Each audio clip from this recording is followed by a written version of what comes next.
Kita cukup kaget sekali roadmap pendidikan nasional 2020 sampai 2035 sudah tidak ada lagi agama. Sampai akhirnya dua ormas besar di Indonesia, Muhammadiyah dan Majelis Ulama Indonesia Pusat, bertanya langsung kepada Mendikbud Pak Nadiem Makarim, apakah dengan roadmap pendidikan nasional 2020 sampai 2035, artinya 15 tahun ke depan, ingin menjadikan generasi Indonesia menjadi generasi ateis, komunis?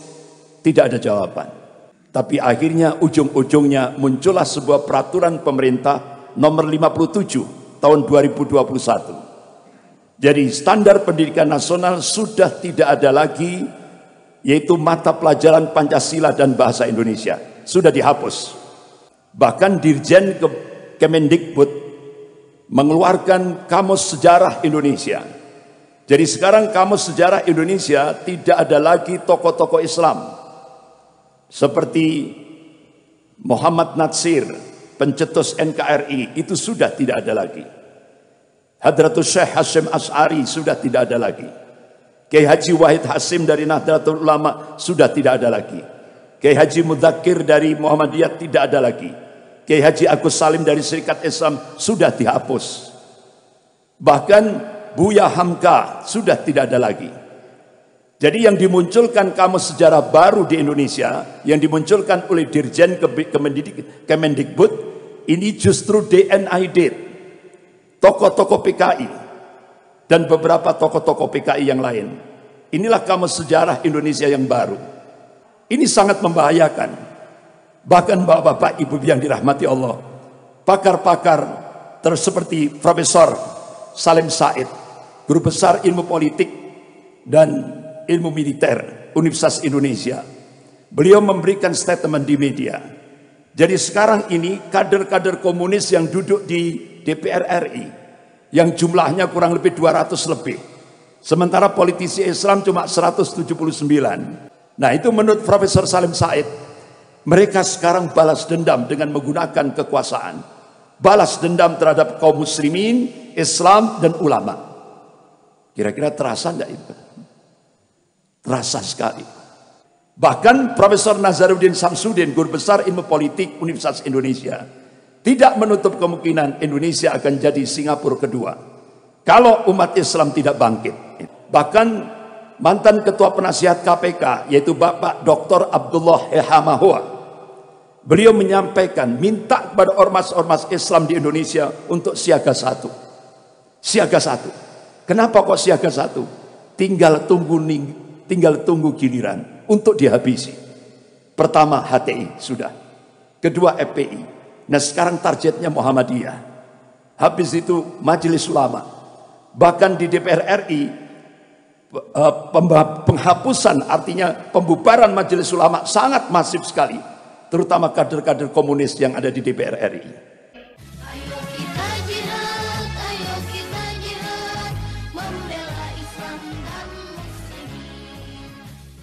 Ma'asyiral muslimin, jamaah subuh rahimakumullah.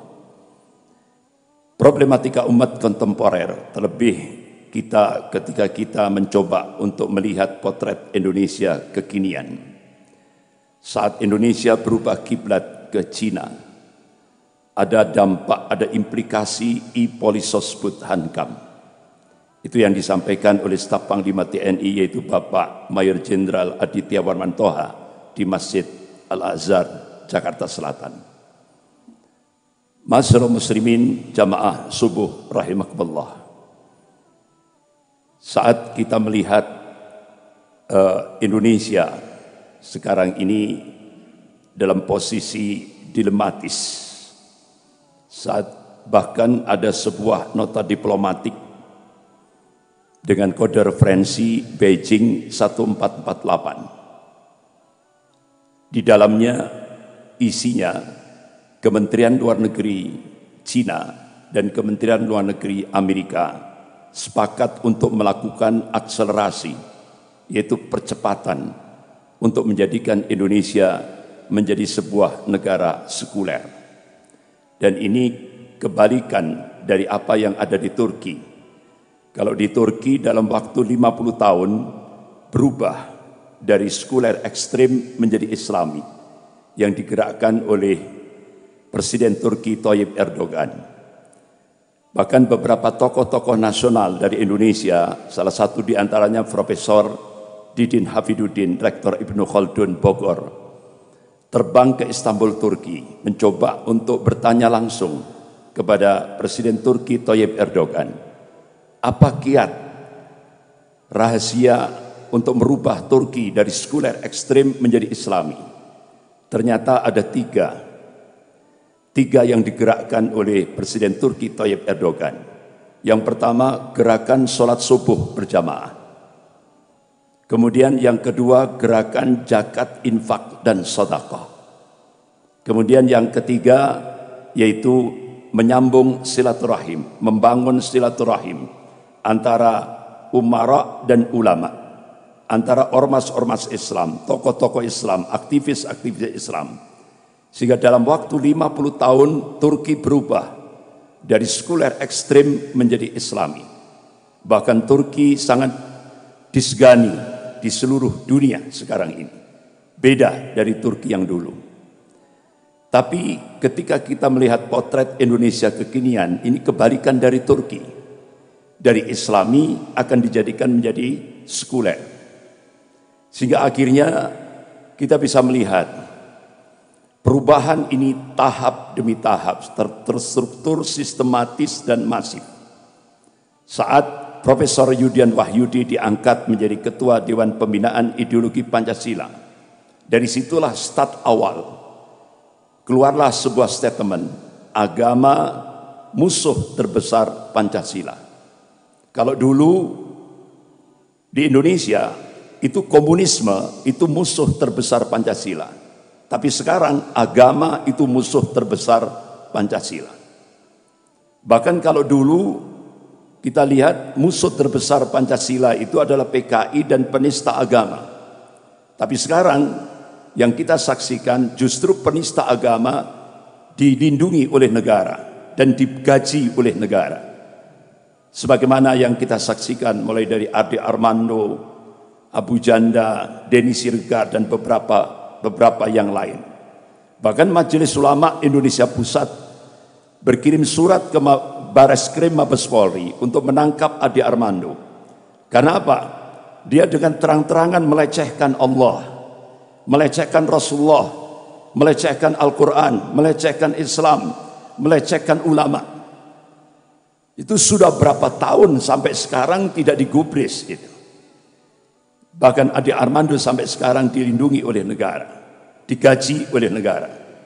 Nah inilah yang terjadi, belum lagi yang lain-lain. Inilah realitas yang ada. Ma'asyiral muslimin rahimakumullah.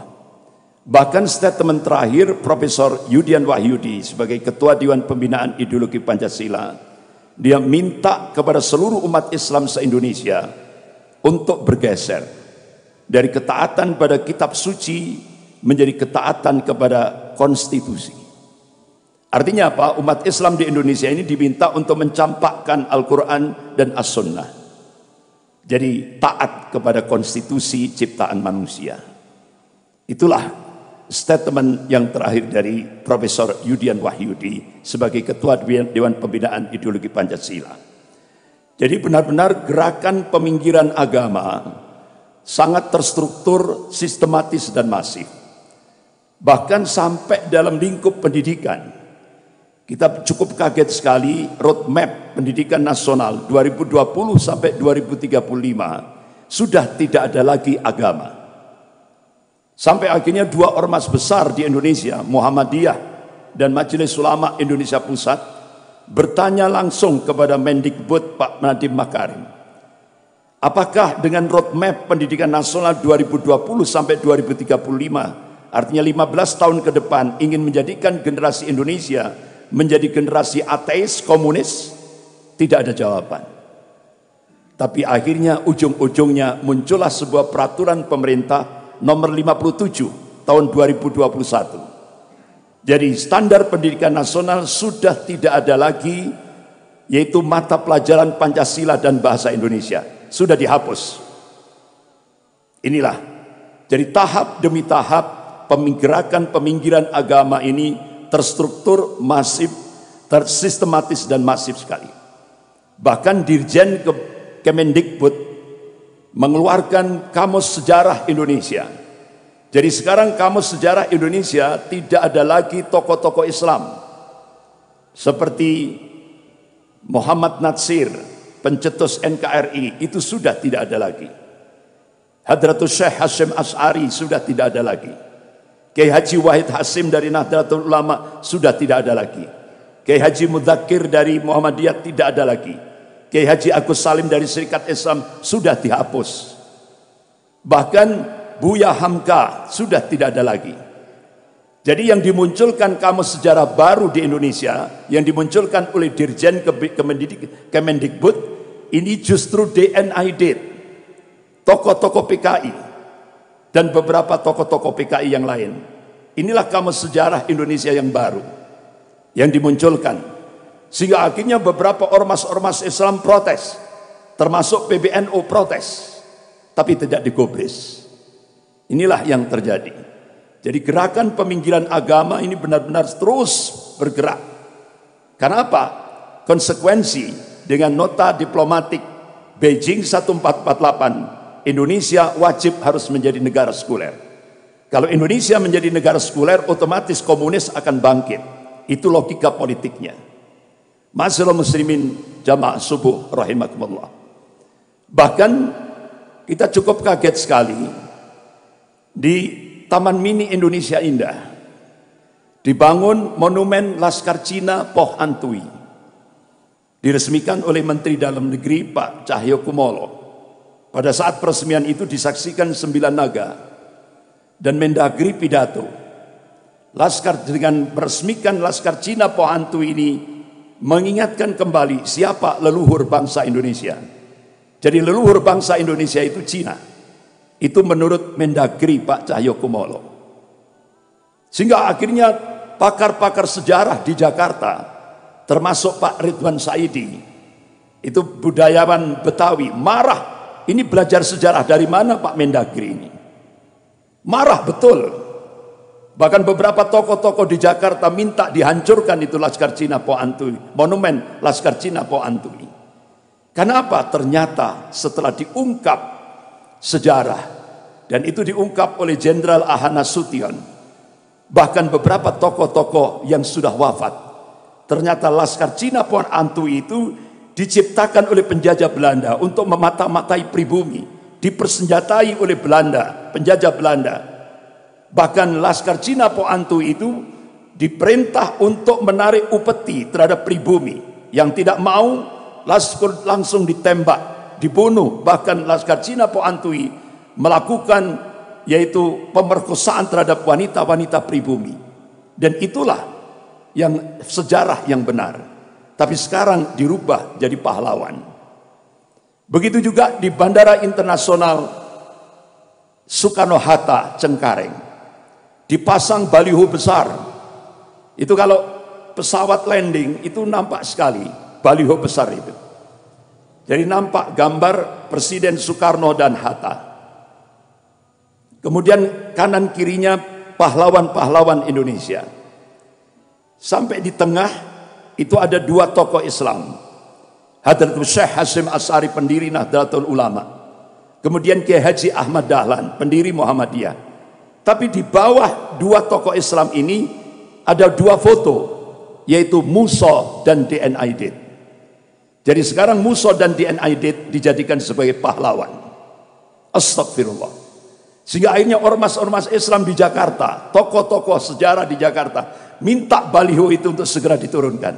Alhamdulillah, baliho itu segera diturunkan. Karena itu penggelapan sejarah. Ya, itu penggelapan sejarah. Ya, pemutarbalikan sejarah. Bapak-bapak, ibu-ibu, saudara-saudara yang dirahmati Allah.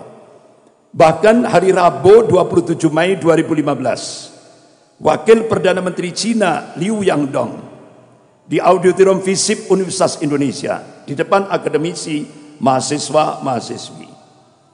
Beliau memberikan pidato. Konsekuensi Indonesia mendapatkan bantuan hutang dari Cina tahap pertama yaitu 647 triliun, itu konsekuensinya 10 juta rakyat Cina daratan wajib masuk ke Indonesia. Targetnya 2020. Kita hanya bisa melihat di koran. Di koran sepertinya dicicil 100, 150, 250, 500, sekian. Tapi begitu Duta Besar Cina untuk Indonesia di Jakarta memberikan konferensi pers di depan media, ternyata tiap tahun rakyat Cina daratan yang masuk di Indonesia, bahkan disiapkan 19 bandara oleh pemerintah, itu 2 juta per tahun. Genap 2020 itu 10 juta rakyat Cina. Oleh karena itu ada dua pensiunan jenderal Angkatan Darat, yaitu Bapak Letnan Jenderal TNI Purnawirawan Sarwan Hamid, mantan Kasospol ABRI, dan ada satu mantan Pangdam, datang ke Jawa Timur. Beliau kumpulkan tokoh-tokoh ulama. Jadi ternyata tenaga kerja asing yang mengaku buruh dari Cina yang didatangkan ke Indonesia itu bukan buruh. Rata-rata mereka tentara merah. Bahkan kita cukup kaget. Di Jawa Timur, markas tentara merah itu ada di Tempeh, Lumajang, dekat lautan pasir. Jadi itu kalau di remote, itu pergerakannya ke Malang, Probolinggo, Jember. Nah, kita tidak tahu dari mana dia berangkatnya, itu dari mana, asalnya dari mana. Ternyata sudah ada markas tentara merah di sana. Tapi wa makar Allah wallahu khairul makirin. Mereka membuat makar, tapi Allah membalas makar mereka, dan Allah sebaik-baik pembuat makar. Akhirnya Allah letuskan Gunung Semeru, sehingga akhirnya markas tentara merah yang ada di Tempeh, Lumajang itu langsung dievakuasi. Jadi yang ngusir Allah sendiri. Alhamdulillah selesai sudah. Belum lagi yang di Kalimantan, belum lagi yang di Sulawesi. Lebih banyak lagi. Ini sangat membahayakan. Bahkan bapak-bapak, ibu yang dirahmati Allah, pakar-pakar seperti Profesor Salim Said, Guru Besar Ilmu Politik dan Ilmu Militer Universitas Indonesia, beliau memberikan statement di media. Jadi sekarang ini kader-kader komunis yang duduk di DPR RI, yang jumlahnya kurang lebih 200 lebih, sementara politisi Islam cuma 179, yang kader-kader komunis 200 lebih yang duduk di DPR RI. Bahkan kader-kader komunis pasca dihapuskan Litsus, jadi banyak kader-kader komunis yang menjadi bupati, wali kota. Bahkan ada yang jadi gubernur. Nah, ini kader komunis jadi gubernur. Nah, bahkan staf menteri 2 periode, Dita Indasari, kader Gerwani, itu bisa jadi staf menteri 2 periode. Luar biasa. Nah, itu menurut Profesor Salim Said. Mereka sekarang balas dendam dengan menggunakan kekuasaan. Balas dendam terhadap kaum muslimin, Islam, dan ulama. Kira-kira terasa enggak itu? Terasa sekali. Ini yang ngomong Profesor Salim Said. Tidak sekedar ngomong, beliau punya data. Ya kan? Bahkan Profesor Nazaruddin Samsudin, Guru Besar Ilmu Politik Universitas Indonesia, tidak menutup kemungkinan Indonesia akan jadi Singapura kedua kalau umat Islam tidak bangkit. Jadi bapak-bapak, ibu yang dirahmati Allah, bahkan mantan ketua penasihat KPK, yaitu Bapak Dr. Abdullah Ehamahua, beliau menyampaikan, minta kepada ormas-ormas Islam di Indonesia untuk siaga 1.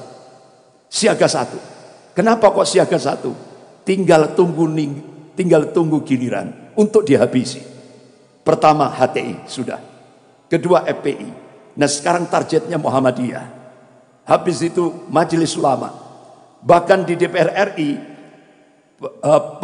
penghapusan, artinya pembubaran Majelis Ulama sangat masif sekali, terutama kader-kader komunis yang ada di DPR RI.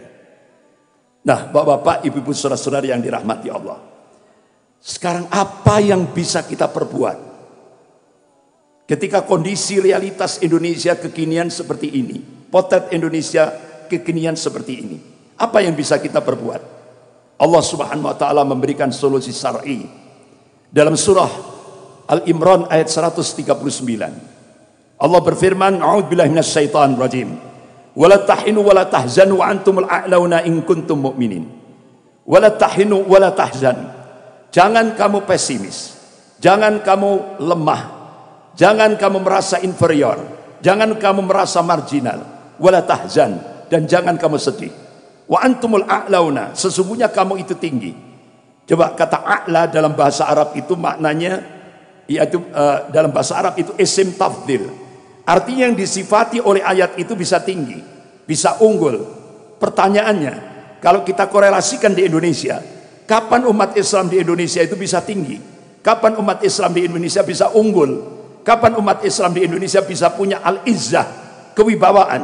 Allah berikan kuncinya, in kuntum mu'minin, jika kalian beriman kepada Allah.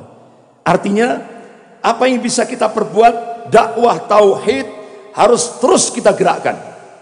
Ini solusi yang pertama untuk menghadapi Indonesia kekinian. Dakwah tauhid terus kita gerakkan, jangan berhenti. Karena syarat mutlak kemenangan fid dunya wal akhirah itu adalah tauhid. Tauhid yang murni, tauhid yang bersih, tidak terkontaminasi dengan segala macam bentuk-bentuk kesyirikan, pasti menang. Kenapa? Kita diyakinkan oleh Allah, wa man nasru illa min indillahil azizil hakim. Jadi kemenangan itu datangnya dari Allah, bukan dari manusia yang maha perkasa lagi maha bijaksana. Bahkan Allah berjanji, wa kana haqqan alaina nasrul mu'minin. Kewajiban kami, kata Allah, membela, memenangkan golongan mukmin. Ini motivasi, spirit yang diberikan oleh Allah. Kita tidak boleh pesimis, kita tidak boleh lemah. Yang kedua, solusi yang kedua, ayo kita jadikan lembaga-lembaga pendidikan Islam kita, pesantren-pesantren kita, madrasah-madrasah kita menjadi sarana strategis untuk membangkitkan semangat kebangkitan Islam. Karena tantangan kita sudah di depan mata. Yang ketiga, ayo kita jadi as-siyasah as-syar'iyyah. Ayo kita jadikan umat Islam ini melek politik. Jangan sampai buta politik. Kenapa Indonesia kekinian seperti ini? Dampak daripada umat Islam buta politik. Oleh karena itu Kiai Haji Ahmad Dahlan Allahumma yarham, pendiri Perserikatan Muhammadiyah, beliau memberikan warning, manakala umat Islam Indonesia ini buta politik, apa yang terjadi di Andalusia itu akan terjadi di Indonesia. Habis tidak tersisa. Yang keempat, iktisadiyah Islamiyah. Bangun kekuatan ekonomi umat. Dari mana? Masjid. Lewat apa? Kekuatan jamaah. Inspirasinya dari Indonesia ketika peristiwa 212 ini. Tapi yang mempraktekkan lebih dulu Malaysia pada saat Presiden Perdana Menteri Mahathir Mohamad yang umurnya 93 tahun ini. Jadi beliau gerakkan, beli dari muslim untuk muslim. Karena waktu itu Malaysia, kekuatan ekonomi Malaysia dikuasai oleh Cina. Sehingga akhirnya dengan gerakan beli dari muslim untuk muslim, alhamdulillah sekarang kekuatan ekonomi Malaysia dikuasai muslim Melayu. Yang kelima, bangun persatuan dan kesatuan shaf di tengah perselisihan umat. Artinya apa? Masalah-masalah furuk kita pinggirkan. Ayo, karena musuh kita, tantangan kita sudah di depan mata kita. Bagaimana komunisme, Syiah, Rafidah bersatu untuk melumat umat Islam ini. Oleh karena itu, apa yang diingatkan oleh Rasulullah SAW 1442 tahun yang lalu sudah nampak terjadi di Indonesia ini. Kalau Rasulullah SAW, yusiku antada'a alaikumul umamu min kulli ufukin. Hampir-hampir kata Rasulullah, umat-umat kafir itu saling menyeru, saling mengajak-ngajak untuk menyerang kalian min kulli ufukin, dari segenap arah, dari segenap penjuru. Kama tada'a al-akalatu ala qas'atiha. Kalian seperti makanan di atas mangkok kecil yang jadi rebutan orang-orang yang lapar. Ini bahasa kinayah, bahasa kiasan. Sahabat tanya, kulna ya Rasulullah, amin killatin bina nahnu yauma idin. Apakah posisi kami pada saat itu minoritas? Apakah jumlah kami pada saat itu sedikit? Apa jawaban Rasulullah? La, tidak. Bal antum yauma idzin katsir. Kalian mayoritas, jumlahmu banyak. Walakinnakum gutsaun ka gutsa'is sail. Tapi kualitasmu seperti buih. Kualitas buih itu tidak punya prinsip, tidak punya jati diri, mudah diombang-ambingkan oleh musuh-musuhnya. Nah, hadis ini bukan justifikasi, bukan pembenaran, tapi ini warning, peringatan dari Rasulullah. Jangan sampai umat Islam di Indonesia ini punya kualitas seperti buih. Manakala umat Islam di Indonesia ini kualitasnya seperti buih, Rasulullah mengingatkan, Allah akan mencabut wala yantazi'annallahu min suduri aduwakum al-mahabbata minkum. Allah akan mencabut rasa takut dari hati musuh-musuh kalian. Wala yakdifanallahu fi qulubikumul wahan. Dan Allah akan mencampakkan al-wahan di dalam hati-hati kalian. Sahabat tanya, ya Rasulullah, wa mal wahan? Apa yang dimaksud al-wahan? Qala hubbud dunya wa karahiyatul maut. Cinta dunia dan takut mati. Jadi kalau sudah penyakit terlalu cinta dunia, takut mati, takut resiko perjuangan, itu sudah menghinggap di hati-hati kaum muslimin, saat itulah Allah akan cabut rasa takut dari hati musuh-musuh kalian. Dan kalian seperti makanan di atas mangkok kecil yang jadi rebutan orang-orang yang lapar. Apa yang dikabarkan oleh Rasulullah ini sudah terjadi di Indonesia. Oleh karena itu Rasulullah memberikan solusi konkret. Qala Rasulullah sallallahu alaihi wasallam, "Idza tabayatum bil aina wa akhadtum adnabal baqari wa raditum bi jar'i wa taraktumul jihad, salatullahu alaikum dulla la yanju hatta tarji ila dinikum." Rawahu Abu Dawud. Idza tabayatum bil aina, jika kalian bermuamalah dengan cara-cara al-ina, salah satu dalam sistem riba. Wa akhadtum adnabal baqari, ini bahasa kinayah, kalian pegang ekor-ekor sapi. Waraditum bijar'i, kalian ridho dengan bercocok tanam. Artinya apa? Jika umat Islam muamalahnya sistem riba, muamalahnya menggunakan sistem ribawi, jika umat Islam sibuk dengan dunia, wa taraktumul jihad fisabilillah, jika umat Islam meninggalkan al jihad fisabilillah, salatullahu alaikum dullah, maka Allah turunkan kehinaan. La yanju syai'a, sedikit pun Allah tidak akan mencabut dari kehinaan itu. Hatta tarji' ila dinikum, hingga kalian kembali kepada agama kalian. Sebagian ulama hadis menafsirkan hingga umat Islam bangkit semangat jihadnya, baru Allah akan cabut dari kehinaan itu. Mudah-mudahan bapak-bapak, ibu-ibu, saudara-saudari yang dirahmati Allah, dalam kondisi seperti ini bisa membangkitkan semangat umat Islam di Indonesia. Kalau tidak kondisi seperti ini, mungkin umat Islam tidur. Oleh karena itu dengan kondisi seperti ini, insya Allah bisa membangkitkan semangat umat Islam untuk berjuang dan berjuang. Karena insya Allah, yakinlah Allah subhanahu wa ta'ala akan memenangkan perjuangan kaum muslimin. Karena Allah meyakinkan itu. Dan Allah berjanji, dan janji Allah pasti. Innallaha la yukhliful mi'ad, Allah tidak akan mengingkari janjinya. La tabdila di kalimatillah, tidak ada perubahan akan kalimat-kalimat Allah. Jadi tugas kita berjuang. Natijahnya, hasilnya serahkan kepada Allah subhanahu wa ta'ala.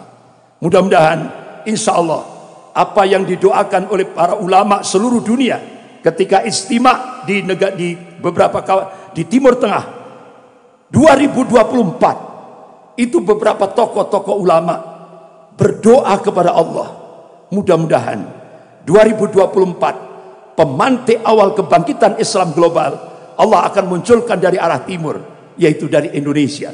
Bahkan Sekjen, Wakil Sekjen Rabithah Ulama Palestina, Syekh Dr. Abu Bakar Al-Awawidah datang ke Indonesia bulan Juli 2015. Beliau melakukan kajian riset beberapa kitab-kitab yang ditulis ulama-ulama Ahlus Sunnah, dan beliau yakinkan insya Allah mudah-mudahan ke depan Indonesia akan dijadikan, artinya apa? Umat Islam Indonesia akan dijadikan oleh Allah untuk menjadi pemantik awal kebangkitan Islam global, yang puncaknya itu sebagaimana disabdakan oleh Rasulullah. Qala Rasulullah sallallahu alaihi wasallam, bi Baitil Maqdis wa akna fi Baitil Maqdis. Ini hadis sahih rawahu Ahmad. Jadi puncak kemenangan Islam di akhir zaman Allah takdirkan di Baitul Maqdis Palestina, bukan di Mekah, bukan di Madinah. Ini yang ditakdirkan oleh Allah Subhanahu wa taala. Tapi pemantik awalnya itu yang diharapkan oleh ulama-ulama seluruh dunia. Mudah-mudahan muncul dari arah timur, yaitu Indonesia. Dan mudah-mudahan insya Allah itu diawali dari Masjid Sabilis Salam. Allahu Akbar. Sekian, lebih kurangnya saya mohon maaf. Astaghfirullahaladzim. Subhanakallahumma wa bihamdik.